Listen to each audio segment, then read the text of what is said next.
flag. I pledge allegiance to the flag of the United States of America and to the republic for which it stands, one nation, under God, indivisible, with liberty and justice for all. Once again, thank you for coming. I would like to express my gratitude to the Chamber of Commerce for the use of this wonderful facility. It is really working out great for the entire community. We will turn this over to Don Peters. Don is the Executive Director of Cass County Historical Society, and at this time he will be the moderator and he will now take over. Thank you, Obi.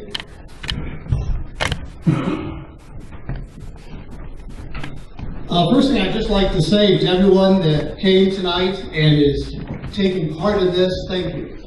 I mean, this is the ultimate of a bureaucrat if you think about it. The ability to have a meeting just such as this, you can hear the candidates, you can ask the candidates questions, and obviously something very unique to the United States. And something that's been in our history, being the history guy, I gotta bring this up. In our history for many years they've done this, and they used to call it what? A stump speech. And why they refer to it as a stump speech? Because they stood on the stump. And so it's the same concept we're doing these few hundred years later. So what we're going to do this evening is I'll introduce a few people up here. I'll walk you all through how the evening will go. And then we'll start off with the candidates. The one thing I could ask everybody up front, please turn your cell phone off or put it on the vibrate mode if you would, just so it doesn't happen to ring and interrupt anybody. Also, restroom facilities, the gentleman you see in the green shirt, if you go in that door and kind of wind your way back, there is a restroom here in the back room. The way we'll do this is, as you guys all came in, many of you signed up for questions you'd like to ask the candidates. We're going to do this in 3 sections. We'll have the school board candidates here first. We will have the mayoral candidates second, and then we'll do the aldermans to wrap up the evening. The Obi Carl here, who's the Executive Director of the Chamber of Commerce. You have Cheryl Stanley, who's the, I'm going to mess this one up. Exactly what she said. Public Information Officer for the city. And the Membership Director of the Chamber, Linda Roberts. Cheryl and Obi will be asking the questions, and Linda will be timing the answers. We want to make this go by for you people. So we want it to go quickly. We want the candidates, we're going to ask them to be very up front and straightforward with their answers, and so we can get as many questions asked before it gets too late in the evening. What we're going to do is we will have each one of the candidates give a 2-minute presentation to begin with, kind of explain who they are. After that, we'll ask a series of questions, and each question will give each candidate 1 minute to answer. At the end of the questions for a group, we'll then give each candidate 1 minute to wrap up. All the candidates have been invited to this, so if you don't see any candidates here, they chose not to show up, I can assure you everyone did get an invitation. And obviously, as you know, busy lives, some candidates may have to leave early just due to family and prior commitments. We understand that as well. Please just take it that that's what you have in this busy day and age. So with that, and before we kick it off, any questions from you, from the audience? Well, if not, and I appreciate that, what I will do then is the candidates up here, there is a toggle switch on the mic for off on, and we'll just start here. Tiffany, would you like 2 minutes and just kind of tell us who you are? Okay, I don't know if it'll take me 2 minutes. First of all, my name is Tiffany Clausen. Currently, I'm the Director of the Health Department here in Cass County. I have 3 children who go to the Harrisonville School. I have a senior, a freshman, and an incoming 8th grader. And I've been living here in Harrisonville since I came from my job back in '97. So I've been here quite a while.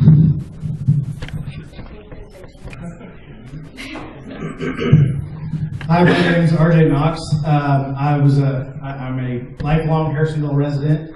My parents were here before me. My wife and mom both work for the school district. I've got 2 children. One's in 3-year-old preschool, so first year of preschool this year, and my son's 11 months. Both looking forward to the long-term prospects of the district. I think we've got a lot of good things going for us, and I want the school district to be a solid solid organization going forward, so my kids have that Harrisonville experience that I grew up with, and look forward to working to help that happen.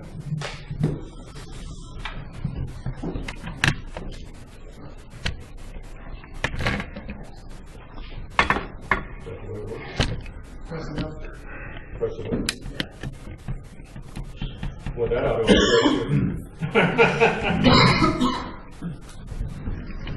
okay, is that working? Oh, okay. You can tell I'm not technically capable. My name is Dallas Register, and I would like to share with you some of the things in my background that I think qualifies me to represent each and every one of you on the Harrisonville School Board. Going into my background, I was orphaned and adopted prior to age 5. That gives me insight into a composite family. I graduated from high school 17th in a class of 956, only to go on academic probation my second quarter of college. It gives me insight into understanding the emotions and dynamics associated with academic success and academic failure. And it also displays the benefits, the motivational benefits of failure, which I was not used to that point. I got married at age 19. Took me 9 years to finish college with a family, which gives me insight into the struggles of young families. I lost one child to the effects of blood incompatibility and the rest of my children to divorce. That gives me insight into what some of the families in the district go through as they try to raise their children. I remarried a lady that had 2 children from a previous marriage, which gave me additional insight into composite families. A year ago, I lost my wife to ravages of cancer. Excuse me. Time. So that gives me insight into that. Yeah, let's time, please. Huh? Time. I thought it was 2 minutes? Yeah. Really? Okay. I'm sorry. Thank you. Hi, I'm Kathy Danes. I'm married to Steve Danes. Between the two of us, we have 8 kids and 13 grandkids, which does account for most of my time. I've lived in Harrisonville 35 years and retired from the school district 2 years ago with 25 plus years of service. I've been involved in the community with several things during the years, mostly related to my kids, including room mom, cheer mom, dance mom, football mom, and so on. One of the biggest things that I think I've accomplished is I helped to instigate the Latchkey program at the Harrisonville Methodist Church. Thank you all. One thing I would like to mention as we go forward with this, again, keep in mind, these are the questions from the audience here. These are things that they would like to hear you answer. Can you speak in the microphone? How's that? See, if this little switch is pushed up, it does wonders. Again, the questions are coming from the audience. Please keep your answer to the question, if you would, please. We don't want any personal attacks here. We want to know your feelings and your thoughts going forward. You don't want to hear, this is what they should have done. So if you would look forward and look positive. So with that, we'll start off with the questions.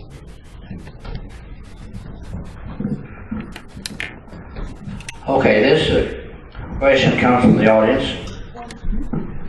Due to the recent actions of the school board and the turmoil that has been created by the board has lost much of the public trust and confidence.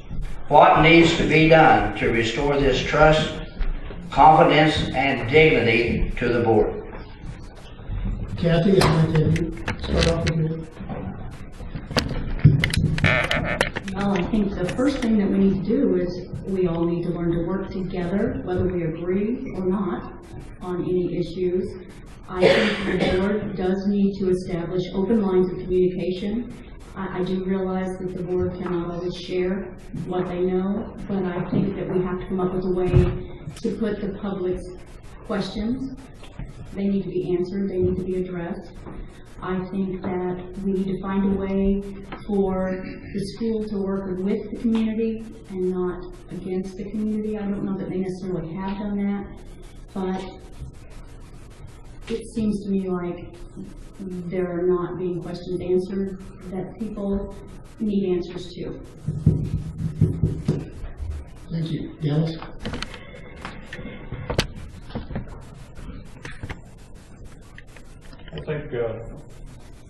I think this, what's going on now with the school board is just sort of symptomatic. Seems like people like to sensationalize things that are going on rather than actually understanding what's happening. And until we walk in their shoes, I think it'd be darn difficult to cast any dispersions against them. And I think we need to give them the benefit of the doubt, and I think we need to help them. We need to get involved because they've taken on one heck of a challenge, and I think we need to step up and do our part to support the board. Thank you. Roger? I think establishing open lines of communication within the district is going to be essential. The district, the constituents of the district have lost a lot of faith in the school board. You know, there's a lot of decisions that are made behind closed doors that have to be made, and they can't talk about those. So you know that there may or may not be some reasons behind recent actions, but establishing an open line of communication with the customer, the community, is going to be essential moving forward to reestablish that trust that we had, you know, fairly recently until some of the actions started taking. So, you know, establishing those lines of communication, giving that impression of making actions based on, you know, well thought out decisions rather than, you know, an immediate, you know, basically things that come up that it appear to come out of nowhere. So. Thank you, Roger. Tiffany? Well, I agree with a couple other here. The lines of communication is one of the biggest things that seems to be an issue. And in order to gain that trust back with the community, there has to be that where people feel like they can talk to the school board, and the school board could also give them the answers that they're looking for, staying within reason. Like we said, there are some things they cannot discuss for one reason or another, but that communication needs to be open. Maybe things need to be handled in a way to where it just makes more sense. There's ways of getting around some of the stuff that you need to say without actually saying what needs to be said, so the communication is clear.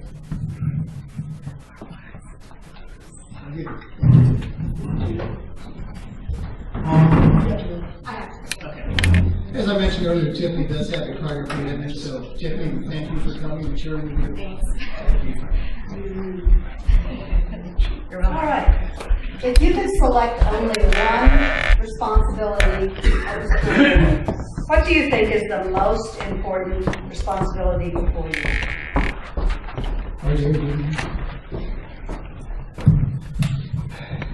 Not to point out the obvious, but the most important responsibility of the school board is the children. You know, establishing programs that benefit the kids, making decisions based on long-term implications of the kids within the district. That is, you know, the ultimate responsibility of the school board is to make those decisions. But also in making those decisions, you know, part of that process is top-down leadership within the school. You know, the school board's not there to run the day-to-day operations of the school. They're there to support the people that they hired to run the day-to-day operations of the school. So that kind of two-part goal of helping run the operations while looking out for the long-term interests of the kids, I think, is the responsibility of the school board. Thank you, RJ. Kathy? I think the most important thing for a school board is they set the goals and the direction and the vision that the community and the school itself would like to have. And that needs to ensure the long-term goals of our students. We need to make sure they are college and career ready when they leave our district.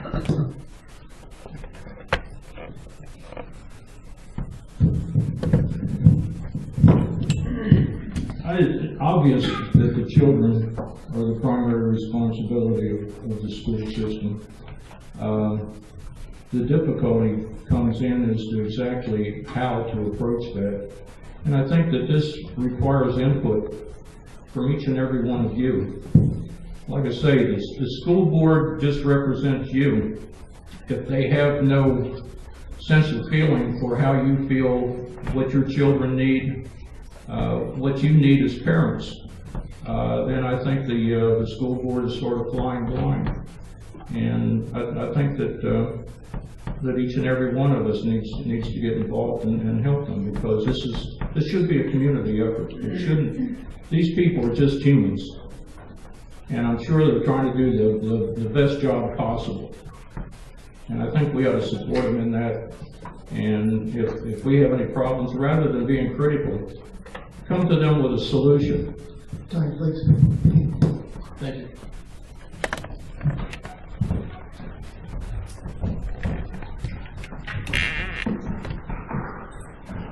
Public information shows it cost the school board approximately $174,620.75 to sever Dr. McDonald's contract. Do you think the money should have been used more wisely, such as educating our children? Dallas, I didn't understand the one word. The one word that you used that I didn't understand. Which word was that? What the money was used for. Do you think this money would have been used more wisely for education? Now, what was it used for then? Severing the contract. To sever Dr. McDonald's contract. Oh.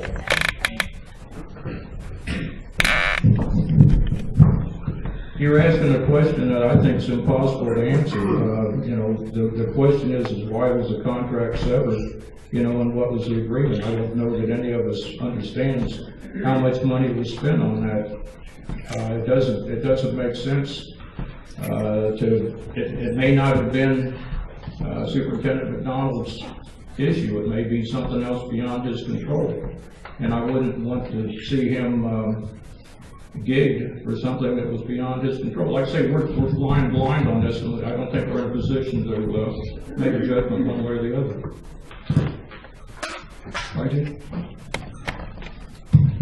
I think this is one of the many things that points to the communication issues with the district.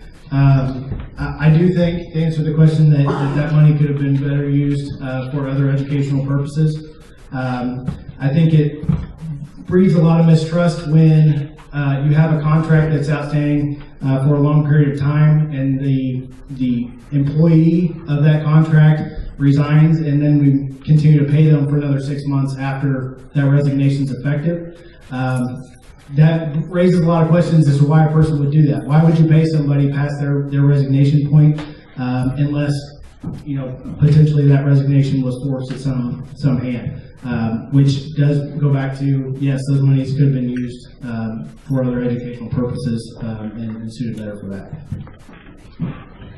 Yeah. Well, I have to agree that amount of money could have done a lot for our students. That being said, I don't know any more information about why the money was used to buy out a contract. I do know in the business world that's not an uncommon practice, but without knowing the reasons, I don't feel like I'm qualified at this point to say anything further about that. Thank you.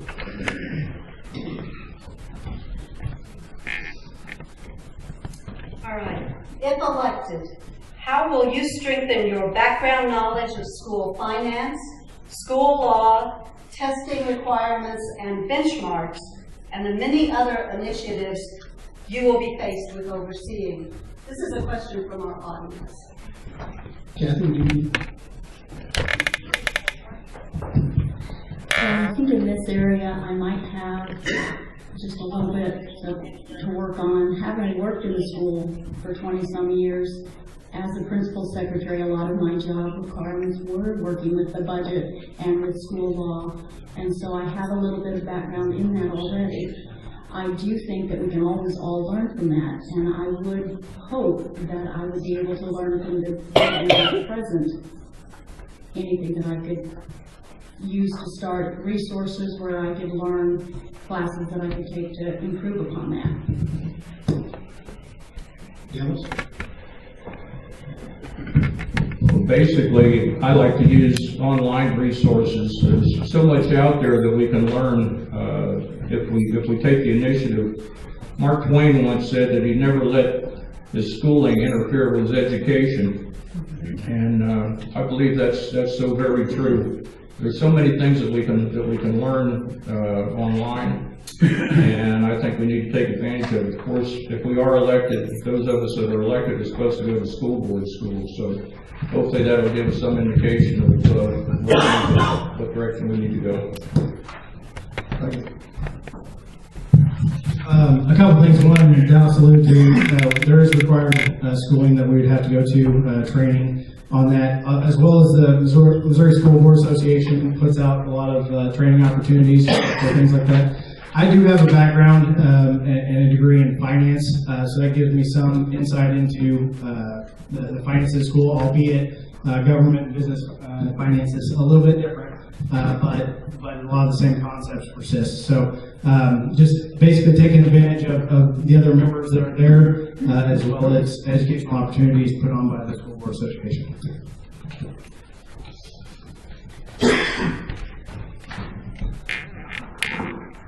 The audience has been pretty active about asking questions, and we really appreciate that. How do you feel about the school board going around the school superintendent to change contracts and assignments of faculty and staff?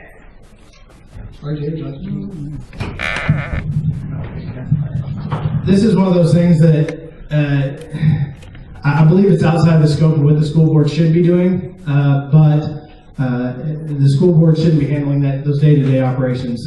They should rely on their superintendent to handle those. But that being said, there's a lot of things that happen behind closed doors for valid reasons, and without being present to those conversations, you can't understand the validity of them. But again, I think that this is where the school board hires a superintendent to do a job that they have a lot of education, a lot of experience to do, and you're hiring the members of the school board may not necessarily have those qualifications and experience, which is why they attempt to hire the most qualified candidate for that job. So, long story short, I don't know why those assignments were made or why the school board handled them, but we may never know it, outside of being present at those conversations. Yes. Well, if you look at our school board policy, it is actually the school board's responsibility. They have the final say on hiring and firing all employees. I know that it's usually based on the Director of Personnel's recommendations, but the final say rests with the school board. And with that being said, not being privileged to the information that the school board had at that time, I don't feel like we can say why they did what they did.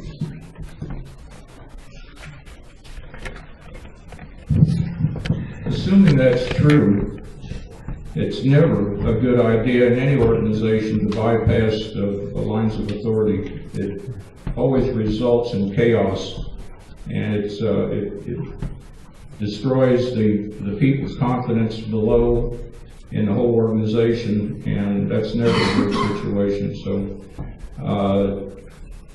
I'm very, very strongly opposed to any bypassing the rules or the lines of authority.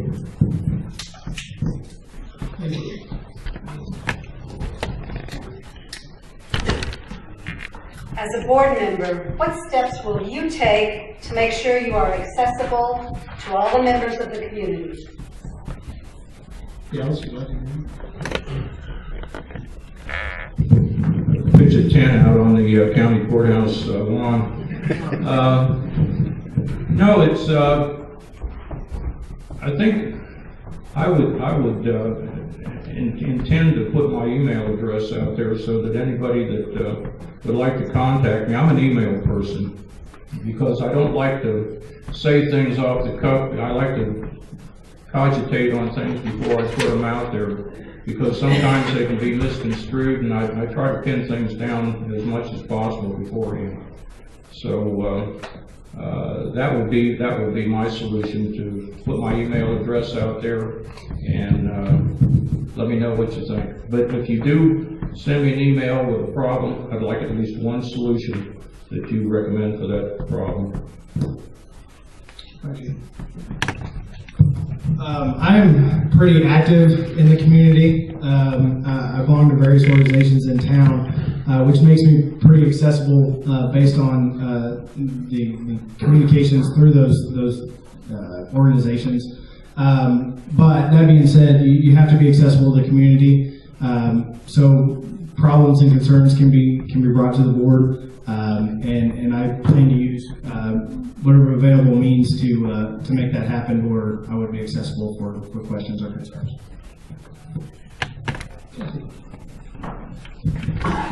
I would also post an email and take advantage of social media such as Facebook. I also am active in the community, and when working at the school, it was not uncommon to, while you're getting your groceries, you get stopped and you get asked questions, and that's just the way that it should be. If you're out and about and someone has a question, you need to take the time to answer it. Thank you.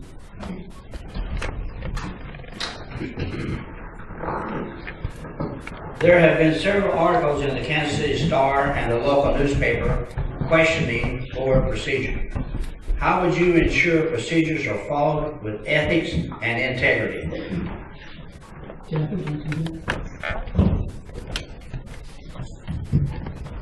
Well, to start with, as RJ mentioned, we would all be required to attend training and to learn the laws and the requirements of what we are supposed to do. And then I think it falls on each board member to practice that. If there are laws set up on meeting dates, you make sure that you follow those laws. And I do know that our school board secretary, Susan, is extremely knowledgeable, and I would try to rely on her to keep me on track.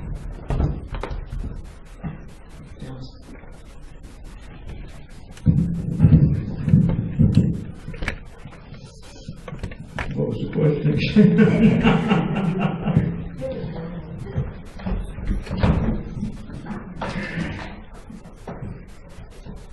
There have been several articles in the Kansas City Star and the local newspaper. Okay. The issue is that there's so many laws, rules, regulations out there. Marie alluded to one of her concerns is that there's so many laws, ordinances, regulations out there, ethics, codes. It's almost impossible to keep up with all that stuff, and it seems like the current school board is sort of running scary. And I'm going to say right now, I think it's impossible for anybody to follow all the requirements that are placed on the school board and a lot of county officials for that, and city officials for that matter.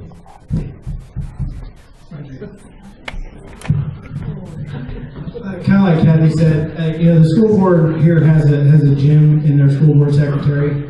Susan is on top of things, very knowledgeable, very good resource for the board in the district. So utilizing her is going to be very helpful for especially a new school board member.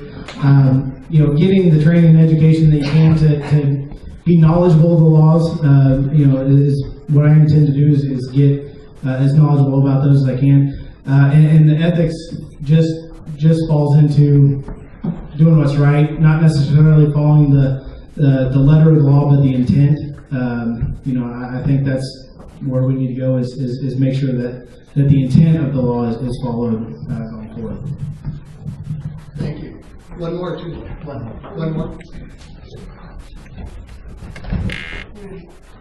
What is your vision for our school district in preparing students for the technical world in which we live?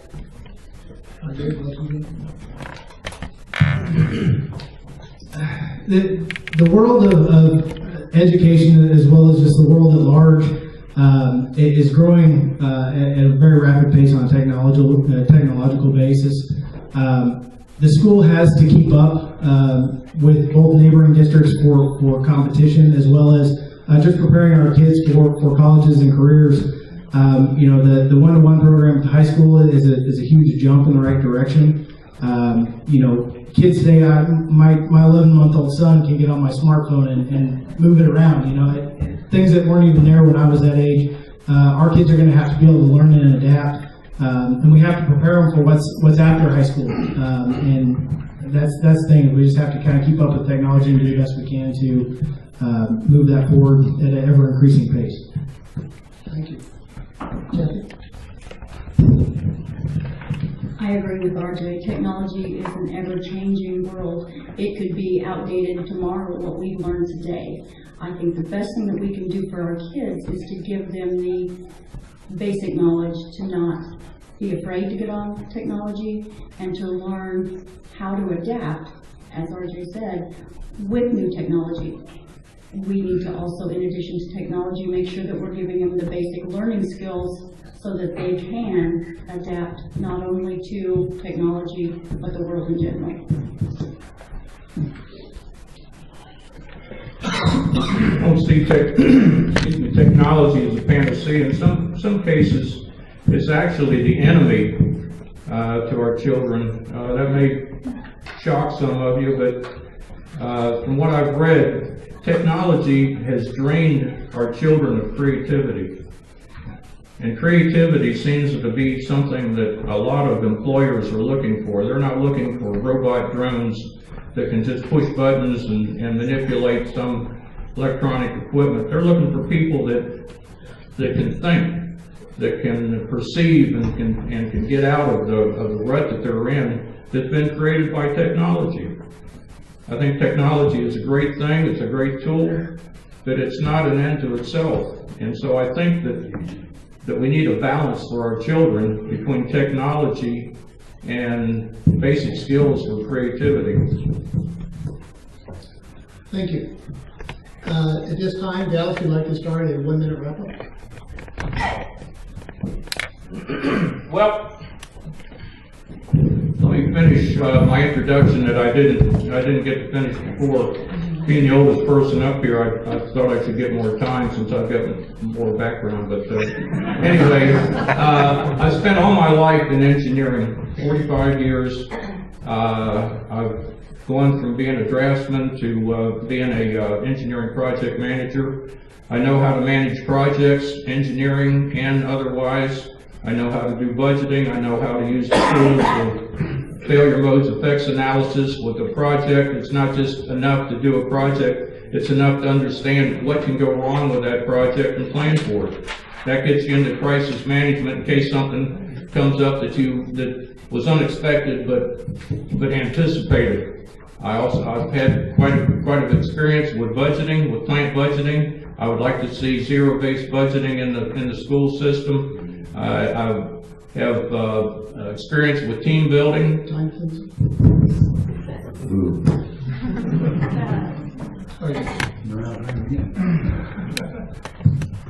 Just as a wrap up, you know, I've got a lot of connection to this town, a lot of connection to the school, a lot of motivation for the school to succeed. Again, I alluded to earlier that, you know, my wife and works for the district. My children are attending and will attend the district. You know, the long-term effects of everything that's going on and will go on in the future, I have a vested interest in that. So any decisions I make will be based on those long-term effects and moving the district forward in a positive direction. And so if elected and with your support, that's what I intend to do.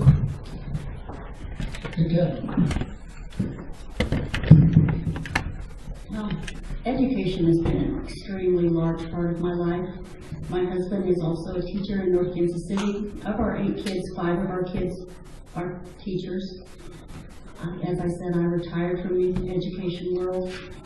It to me is one of the most important things that you can help your children with. And I think our community needs a little help at this point, but I think we have one of the better school districts in the area. And I would like to take a little bit of my experience and give back to our community. And I hope that no matter who you vote for next week, please go vote. Well, let me just say thank you to all the candidates. Thank you for participating in this process and your answers and your thoughtfulness. We appreciate that. And ask the audience, let's give these people a fine hand.